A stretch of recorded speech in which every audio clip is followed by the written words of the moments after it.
Natatakot po ako kasi yung tubig po is lampas tao na po. Lumangoy po kami papuntang pinto para po makalabas po kami. Nagbaha po duman tapos naglipat po kami doon sa katabi ng bahay mo. Tapos nagduman po kami tapos baha po duman. Masaya na akong makapag-aral kasi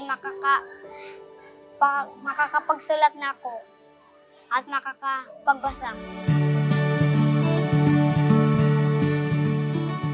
Nung nakita ko yung mga classmates ko, natuwa na ako kasi may kausap pag-recess. Makuha ko yung bag at damit ay masayang-masaya.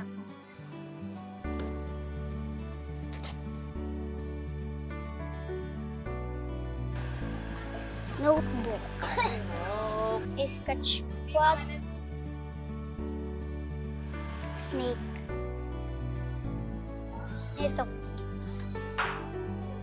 Ito po. Tumbler. Color. Fanta. At ito. Pangarap ko po sa buhay ay isang maging doktor.